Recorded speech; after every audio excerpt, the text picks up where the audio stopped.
Hoje o tema da minha mensagem é o poder de ser filho. Amém? Eu queria que você abrisse a sua Bíblia em João 1:12.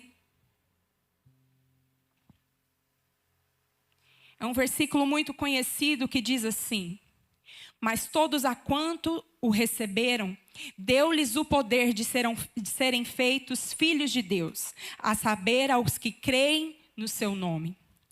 Bom, antes de nós sermos qualquer coisa nessa terra, antes de nós sermos mãe, pai, artista ou algo que você é hoje na sua profissão, no seu talento, todos nós, antes de qualquer coisa, nós somos filhos. Então, nós viemos à terra com a função de ser filho, em primeiro lugar. E quando nós aceitamos a Jesus, a primeira coisa que nós recebemos é o direito de sermos chamados filhos, amém? Então, se alguém te disse que você, só por nascer, é filho de Deus, eu quero te dar uma triste notícia que não. Você se torna um filho de Deus a partir do momento em que você aceita Jesus na sua vida, amém? Você recebe esse direito de ser filho. E quão maravilhoso é o direito de sermos filhos. Existem os mandamentos que muitas vezes nós olhamos na Bíblia e nós falamos, na Bíblia, no Antigo Testamento, existem 10 mandamentos. E por que no Novo Testamento Jesus resume os 10 mandamentos em apenas 2? Eu acho que nós deveríamos saber aqui que os 2 mandamentos que Jesus diz, que resumido é amar ao Senhor acima de todas as coisas e amar ao próximo como?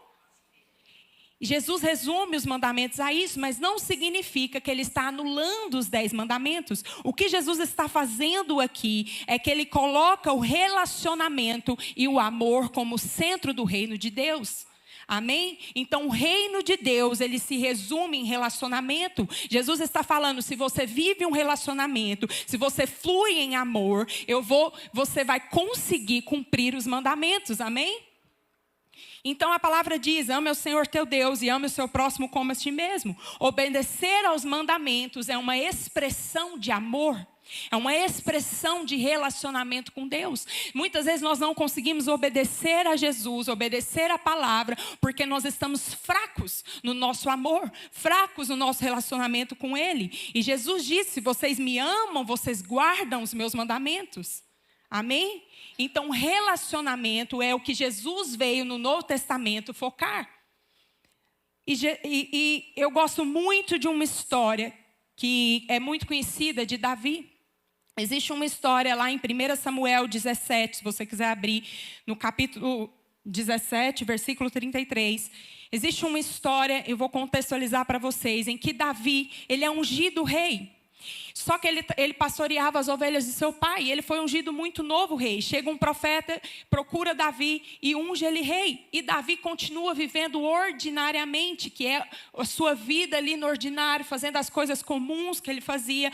Não é porque ele foi ungido rei que ele se tornou soberbo, que ele falou assim, agora tudo mudou. Não faço mais nada, não sirvo ninguém. Ele continuou vivendo a sua vida e esperando o tempo da palavra de Deus se cumprir na sua vida. E o interessante é que um dia Davi vai até os seus irmãos levar comida. Os seus irmãos tinham ido para a guerra. E eram seus irmãos mais velhos, que menosprezava ele, não dava muita atenção. E de repente ele vai levar comida e ele ouve alguém dizendo na cidade, durante 40 dias e 40 noites, ameaçando o povo, falando, eu quero ver quem tem coragem de lutar contra mim. Existia um gigante que estava ameaçando o povo durante 40 dias e 40 noites. E aí então Davi escuta aquilo e pergunta a Saul, olha o que o texto diz. Respondeu Saul, você não tem condições de lutar contra este filisteu. Você é apenas um rapaz e ele é um guerreiro desde a mocidade. Davi, entretanto, disse a Saul, teu servo toma conta das ovelhas de teu pai. Quando aparece um leão e um urso e uma ovelha do rebanho, eu vou atrás dele, atinjo com golpes e livro a ovelha de sua boca. Quando se vira contra mim, eu pego pela juba e o atinjo com golpes até matá-lo. Teu servo é capaz de matar tanto um leão quanto um urso. Quem é este filisteu incircunciso? Será como um deles, pois desafiou o exército do Deus vivo. Então Davi nesse momento, ele era um jovem, mas ele não se intimidou com aquilo que todo mundo estava escutando. Muitas vezes as pessoas estão escutando e paralisando com algo a sua vida. Mas você precisa saber em quem você vai ouvir, no que você vai focar. Davi sabia quem ele era em Deus e ele não aceitou, independente das suas condições físicas, independente de quem ele era, ele não aceitou ser intimidado. Ele falou: quem é esse que se levanta contra o exército do Deus vivo? Porque Davi sabia que ele era filho. E ele era filho do Deus vivo. Então, uma das maiores estratégias do inimigo contra os filhos de Deus é o medo e a opressão. O inimigo, ele vai usar o medo e a opressão para nos paralisar. Ele vai tentar de todas as maneiras trazer uma opressão na sua vida, um medo na sua vida para te parar o teu propósito, parar o seu chamado. Então, muitas vezes você está aqui na igreja, mas você já foi tão ferido que você não quer servir mais. Você não quer se relacionar mais com as pessoas. Você fala: não, eu vou à igreja, vou ficar no meu cantinho. Está tudo certo. E você foi tão machucado, às vezes, com as pessoas da sua família, que você se afastou. Muitas vezes você tem medo do futuro, medo do desconhecido. O medo, ele nos paralisa. E tome cuidado, porque o medo, ele é uma brecha. O medo, ele é uma brecha nas nossas vidas, para que o inimigo entre com ações demoníacas e nos paralise. E a opressão também. Muitas vezes você está na sua casa e você está debaixo de opressão. Existe uma angústia que vem do nada. Existe uma tristeza que vem do nada. Existe sabe, aquele sentimento que vem do nada, aquele medo. Nossa, será que eu vou morrer? Do nada. Você assiste uma pessoa que faleceu, você, nossa, parece que estou sentindo isso. E aí a gente vem aquele medo, aquela opressão sobre a sua vida. E o problema não é sentir esse tipo de coisa. O problema é você deixar isso entrar na sua vida e criar uma raiz. E o Senhor nos chama a ter a mentalidade de filho. Um filho, ele sabe que ele pertence ao exército do Deus vivo. E ele não aceita que o inimigo, independente do tamanho do gigante, o paralise. Amém? Então, a maioria dos nossos medos estão relacionados à possibilidade de encararmos momentos de dor, momentos de aflição. Mas existe um versículo muito conhecido que diz em 1 João: no amor não existe medo, mas antes o perfeito amor lança fora todo medo. O medo é o maior inimigo do amor. Acontece que nós não conhecemos de fato o amor. O verdadeiro amor, ele está em Deus. A palavra diz que Deus, ele é amor. Então, a essência do amor está em Deus. Para conhecer o amor verdadeiro, nós precisamos conhecê-lo. Então, é importante que nós confiamos nesse amor. Acontece que nós não confiamos na plenitude do amor de Deus, então nós deixamos o medo entrar. Nós não conseguimos confiar. Não, Deus é bom, Deus é amor, vai dar tudo certo. Eu confio. Não, aí a gente deixa os pensamentos entrarem, a gente deixa a dor entrar, a gente tem aquela suposição de castigo, de condenação o tempo todo na nossa mente. E isso não faz parte da plenitude de quem Deus quer que você seja como filho. Amém? E nós, como filhos de Deus, nós temos que alimentar a nossa alma de palavras e escolher o que nós ouvimos, assim como Davi fez. Alimentar a nossa mente, alimentar a nossa alma, e você escolhe e filtra aquilo que você vai ouvir, porque isso afeta diretamente o seu futuro, a sua fé e o seu propósito. Amém? Nessa manhã eu quero entrar em 3 pontos que nós precisamos que nós possamos ter como filho de Deus. O que você precisa ter como um filho de Deus? E a primeira coisa que nós precisamos ter é uma mentalidade de governo. Não sei se já te contaram, mas nós fomos criados para dominar. Existe um versículo em Gênesis que diz: façamos o homem à imagem e semelhança, e que ele domine. Deixa eu te dizer algo, você foi criado para governar. Não governar pessoas, mas influenciar com autoridade. Influenciar com poder. Você foi criado para governar as suas emoções. Criado para governar a sua alma. Criado para governar no reino espiritual. Deixa eu te dizer algo, no reino espiritual não está sobre o governo acima de tudo. Você governa no reino espiritual, amém? E quando você tem esse entendimento, você não aceita a opressão entrar. Você não aceita o inimigo entrar.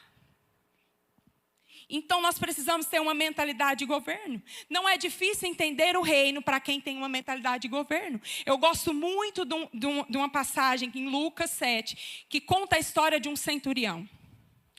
Esse centurião, ele era uma pessoa importante do exército romano. E ele ouviu que Jesus estava passando. Então ele vai aos seus soldados e fala assim: vai atrás desse homem, porque um dos meus escravos está muito doente, é o que eu mais gosto. E eu preciso que Jesus cure ele.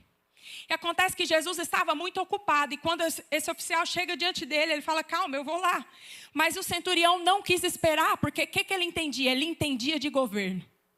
Ele falou assim: eu entendo de governo, e no meu governo eu dou ordens aos meus soldados, e eles me obedecem. Eu digo vá e ele vá, eu digo vem e ele vem. Então Jesus, eu sei que se você dizer vá e seja curado, algo vai acontecer, você não precisa vir aqui. Algo vai acontecer só em você dizer. Deixa eu te falar algo. Esse rapaz, ele entendia sobre governo, ele tinha uma mentalidade de governo. E ele sabia que quando você governa junto com Jesus, você governa junto com Ele. E aí você não precisa se preocupar, porque Jesus, ele só uma palavra basta. Só uma palavra dele basta. Amém? Quantos creem nisso, que só uma palavra basta? Amém? A mentalidade de governo. Eu gosto de uma frase do Bill Johnson que diz: a mente do filho governa, a mente do escravo sobrevive e a mente do órfão compete. Então, existe os opostos da mentalidade de governo. O que são? É uma mentalidade de escravo.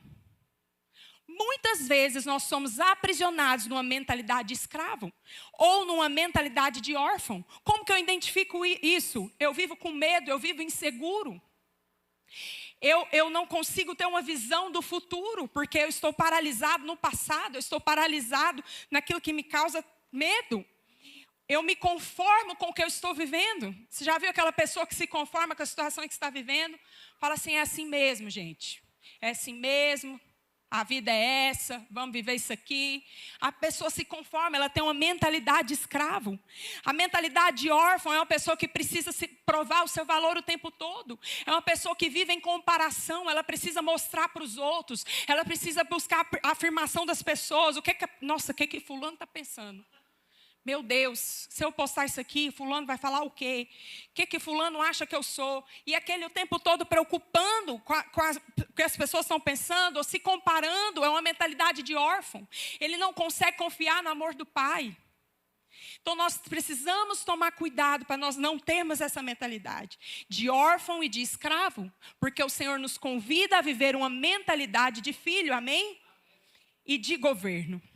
Em Romanos diz: transformem-se pela renovação do vosso entendimento. Para governar com Cristo, nós precisamos pensar como Cristo. Amém? Você precisa renovar a sua mente através da palavra de Deus para pensar como Cristo. Senão, quando os pensamentos do inimigo vierem, você não vai conseguir vencê-los. Porque se você não tem base da palavra, como que você vai vencer? A gente só vence o inimigo com a palavra, queridos. Amém? A gente vence com a palavra, então você precisa estar firmado na palavra. E eu te convido nessa manhã a examinar como você tem agido. Como coitadinho, como vítima, como órfão, ou como aquela pessoa: deixa acontecer, vamos ver o que vai dar.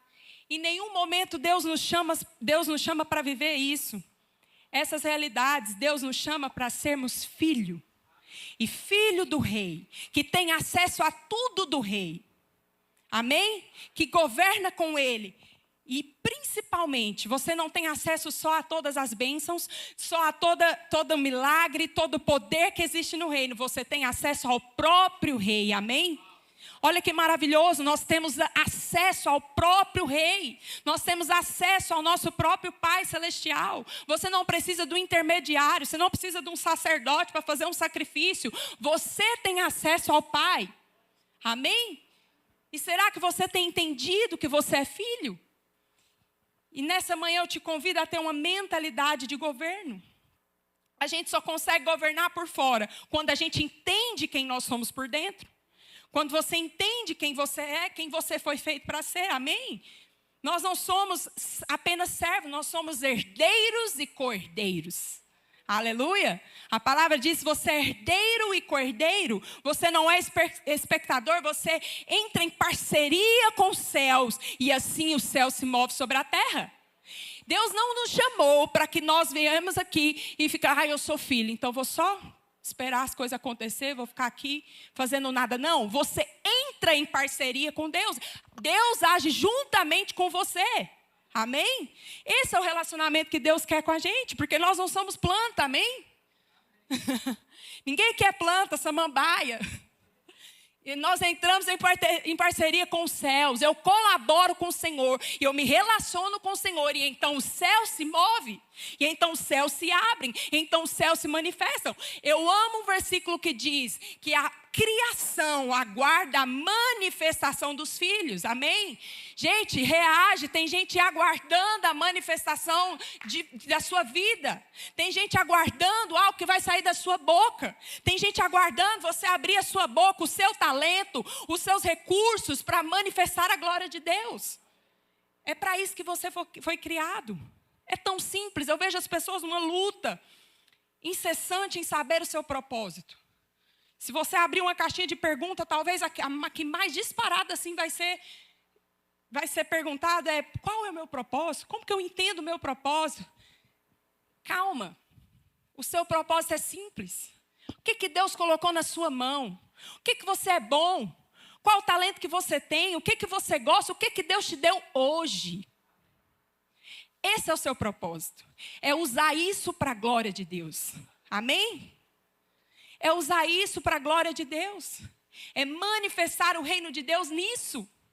É para isso que nós fomos chamados, amém?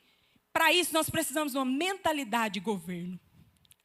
E o segundo ponto que eu quero entrar com vocês é: nós precisamos ter convicção da bondade de Deus.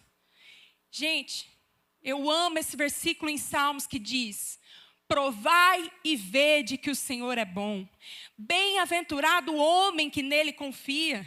Temei ao Senhor, vós os seus santos, pois não tem falta algum aqueles que o temem. Amém? Deixa eu te dizer algo: Deus é bom. Deus é um bom pai. E a bondade de Deus, ela não é sobre as circunstâncias. Não é sobre um problema que você está passando ou não. Ele sempre vai ser bom. É a essência dele, é o caráter dele, é quem ele é. Você não pode resumir o Senhor às suas experiências. Eu tive uma experiência ruim, então Deus é ruim. Eu tive uma experiência ruim com meu pai, então Deus não é um bom pai. Eu tive uma experiência ruim nessa situação, então eu não consigo mais orar. Não, Deus não é as suas experiências. Amém? Ele é bom, ele é pai.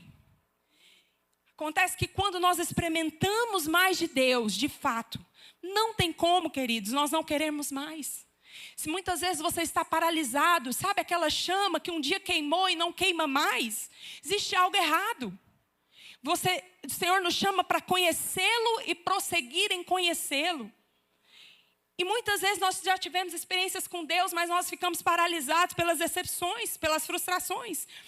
Eu ouço muito: Flávia, eu participei do avivamento em Goiânia que teve na década de 90.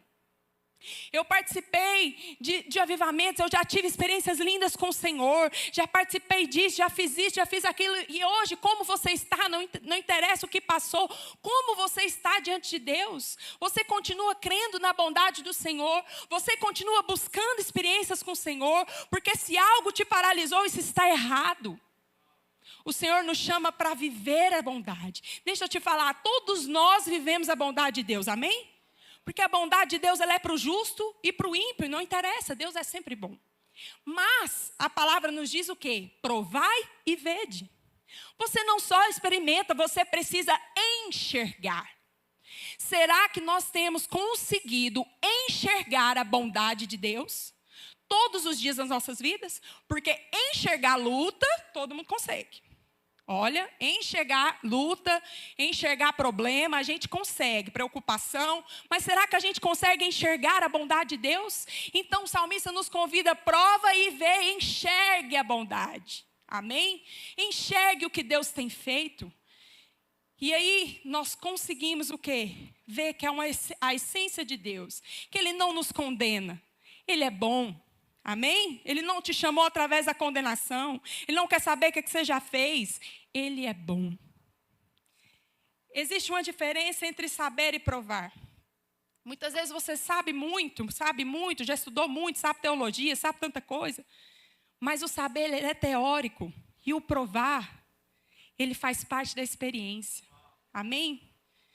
Sabe, o diabo, ele sabe quem é Deus. Mas ele não pode experimentar sua bondade. E nós, como filhos, nós temos esse privilégio. Você já foi em um restaurante que você vai provar pela primeira vez? Você tenta não errar, né, gente? Principalmente se for caro. Tristeza é pagar coisa cara e ruim, é ou não é, gente? Dá tristeza no coração. E aí você tenta não errar. O meu marido tem um costume, se ele vai em um restaurante e ele já conhece, ele vai sempre no mesmo prato.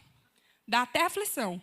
Falo, Lucas, vamos comer um negócio diferente. Não, eu vou nesse que esse não tem erro.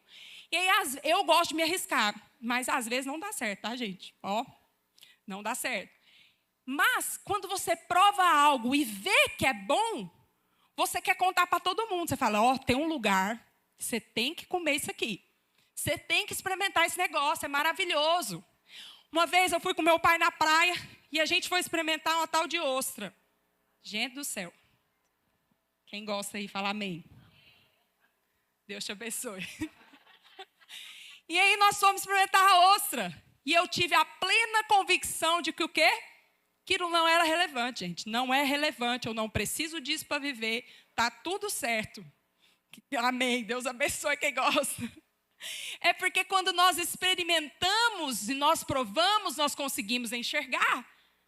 E então, quando você experimenta da presença de Deus, experimenta a glória de Deus, os seus olhos se abrem e você fala, uau, eu nunca vivi isso, eu nunca senti isso, não existe, nada faz sentido sem isso daqui. E aí você quer mais, e aí você quer mais. E não se iluda, querido.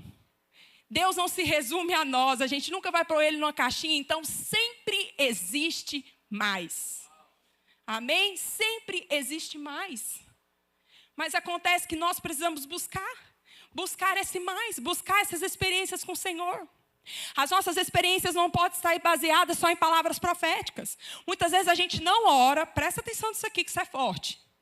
A gente não ora, a gente não tem um relacionamento com Deus, aí a gente chega para receber a oração e quer que Deus fala. Porque, irmã, o que Deus falou, irmã? Nada? Não, mas vocês hoje estão carnuda. Carnuda, não falou nada, mas você não se relaciona com o Senhor. Deixa eu te dizer, palavras proféticas são respostas de oração. São respostas do seu relacionamento com Deus. Eu vou te contar um testemunho aqui. Em junho agora, eu fiz uma campanha pessoal. Nem cheguei a comentar com meu esposo, porque falei, Deus, vou jejuar e vou orar, que deve ser corriqueiro na vida do crente, amém? Nada incomum. Oração e jejum. Vou apresentar alguns alvos diante de Deus. Assim eu apresentei e orei. Gente, foram assim, 2 dias. 2 dias. Eu tive uma resposta imediata de uma das causas. Meu marido estava tomando um café com uma pessoa. E essa pessoa simplesmente falou, sua esposa está orando por um alvo. Existe algo que precisa ser desbloqueado. E Deus vai dar a vitória. E quando o Lucas me ligou, ele me contou, eu falei, eu não estou nem acreditando. Porque era algo que ninguém sabia. Foi uma resposta tão imediata, foi algo tão assim, certeiro, que eu falei, uau. Muitas vezes a gente esquece o quanto Deus é bom. Amém? Mas as palavras proféticas, elas são respostas, querido. Você não tem resposta se você não tem diálogo. Amém?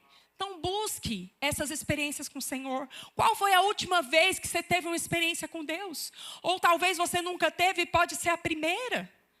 Eu sempre falo para as pessoas, o que as pessoas perguntam, Flávia, mas como é isso? Como funciona isso na Bíblia? Isso é certo, isso é errado, e essa religião tal?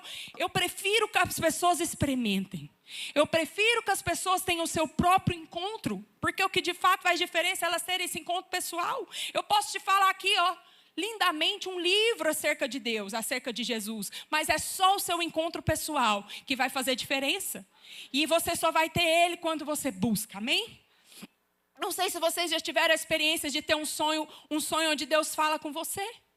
Não sei se você já teve a experiência de sentir a presença de Deus do nada, nos lugares, no carro, sabe? Existem várias experiências que nós podemos ter com o Senhor.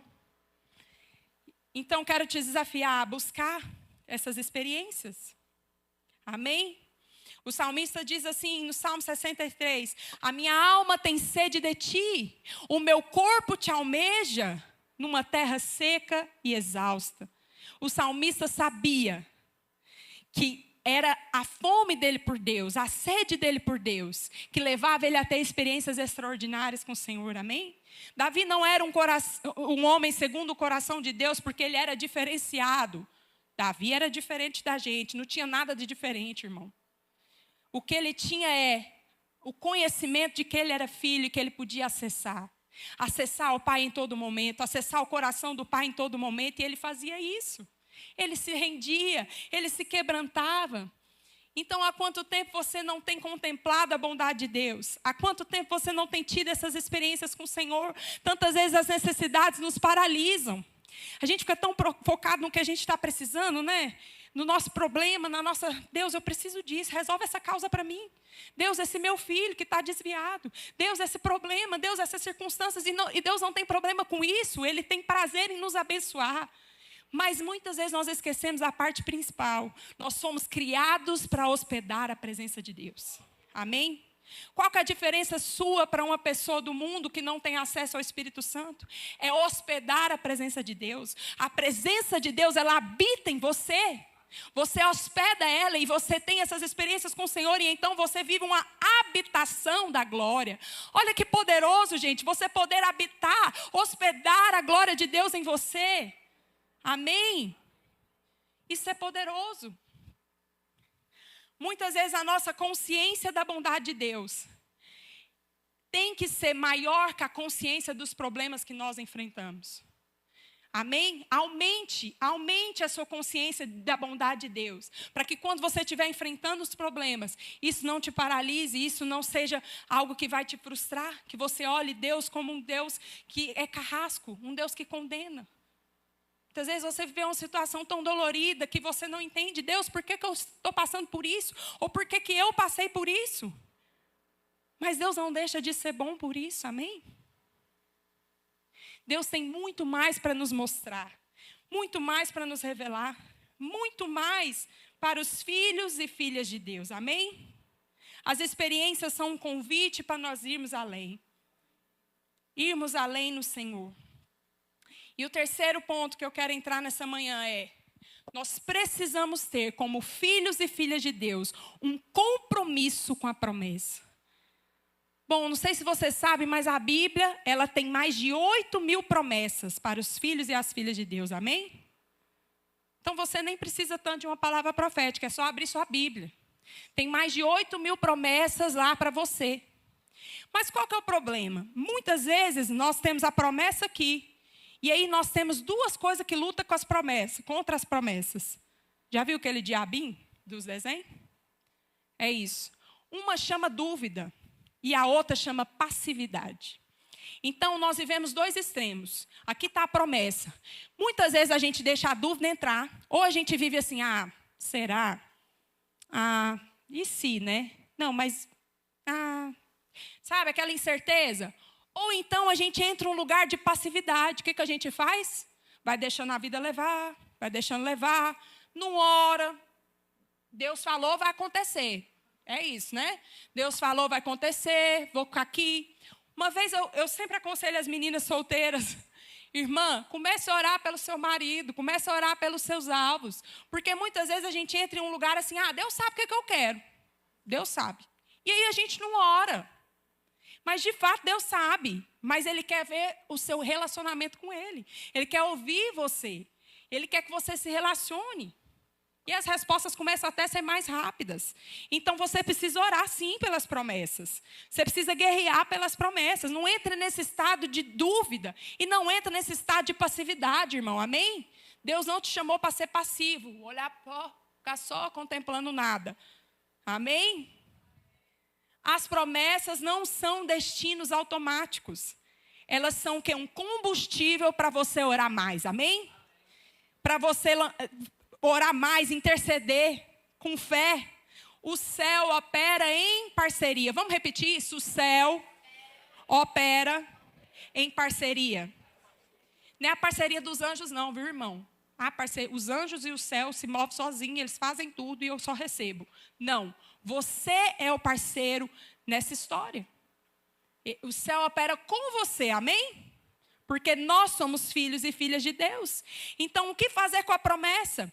Eu preciso orar sobre ela até que a próxima direção de Deus venha. Então, não desista, irmão. Você tem uma promessa, o Senhor falou, é isso, você continua perseverando. Você continua orando. E em Romanos 8:26 diz que o Espírito Santo, ele intercede por nós com gemidos inexprimíveis. Então, muitas vezes a gente não sabe nem o que orar, né? Mas o Espírito Santo, ele intercede. Você entra na presença de Deus e fala, Senhor, eu apresento isso daqui. Não sei como eu vou orar, não sei como eu faço sobre essa situação, mas aí o Espírito Santo vem e ele intercede por nós. Amém? Com gemidos inexprimíveis.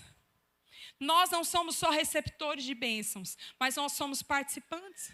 Jesus nos chamou para nós gerarmos, insistirmos, cremos. Você sabia que a alegria, a paz, a vida eterna, a esperança, elas são uma promessa de Deus? Amém? A paz não é um sentimento não, irmão. A paz não é uma coisa assim, senti aqui do nada. A alegria na Bíblia não é um sentimento, quando estou feliz, não tem nada a ver. A alegria, a paz, a esperança, a vida eterna e várias outras promessas, elas são promessas de Deus para nós, como filhos e filhas. Amém? Elas não são condicionais às nossas circunstâncias. E eu quero nessa manhã te convidar a assumir o seu papel de filho. Assuma o seu papel de filha. Assuma o seu papel de filho. Entenda quem o Senhor é. Entenda a paternidade do Senhor na sua vida. Se relacione com Ele. Flávio, eu tenho um problema com paternidade, então se relacione com Deus Pai. Que você vai entender a plenitude de quem Ele é. Aquilo que você nunca conheceu antes, você vai passar a conhecer. Amém? E aí Ele vem com o amor dEle que lança fora o medo. Que lança fora as circunstâncias ruins. Que lança fora aquele temor, aquela opressão. Amém?